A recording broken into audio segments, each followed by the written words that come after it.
Bonjour, bienvenue dans ce nouveau tuto iCAD.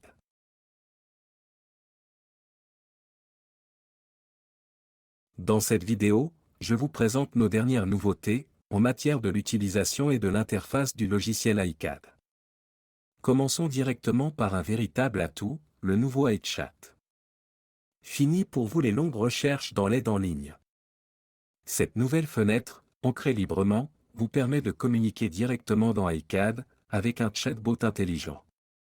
Actuellement, iChat répond en un clin d'œil à toutes vos questions, en cherchant pour vous, dans l'aide en ligne de iCAD. Si vous êtes bloqué à un moment donné, demandez simplement à notre assistant numérique de vous proposer une solution rapide. Bien sûr, son développement continue. La prochaine étape consistera à y intégrer l'aide Helios. Passons maintenant à l'arborescence 3D des éléments dans l'ICN. Vous y trouverez dès à présent une nouvelle colonne très pratique que vous affichez via les paramètres de l'ICN.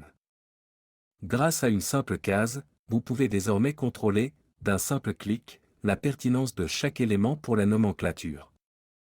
La sélection multiple vous permet même de modifier, simultanément, un grand nombre d'éléments. Restons sur l'arborescence 3D. Dans la dernière version, la fenêtre de recherche avait été complètement remaniée.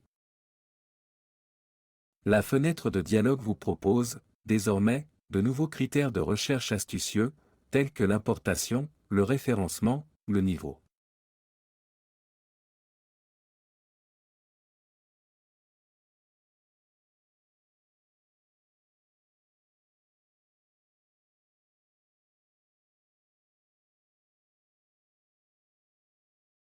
De plus, un texte a été ajouté en bas de la fenêtre pour vous indiquer si la liste des résultats est à jour ou non.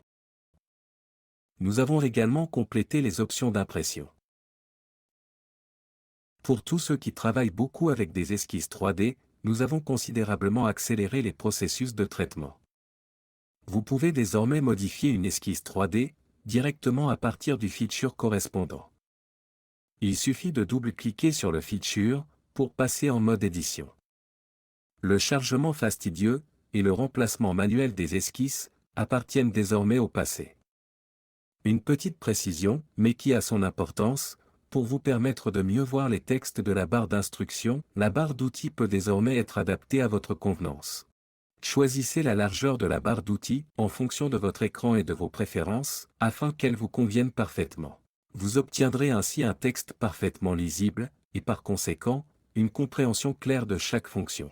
Et pour finir, une véritable amélioration de la navigation en 3D. Vous connaissez certainement ce problème, lorsque l'on fait pivoter la vue de manière dynamique, à l'aide du bouton du milieu de la souris, la modélisation avait tendance à comme qui dirait basculer, ou même se tordre involontairement. Jusqu'à présent, la seule solution consistait à réinitialiser la vue via les projections. C'est désormais du passé. L'axe vertical de la vue change de manière dynamique lors de la rotation, et garantit ainsi sa stabilité. Vous gardez ainsi le contrôle, et pouvez continuer à les faire pivoter sans problème. C'est déjà tout pour ce tuto iCAD.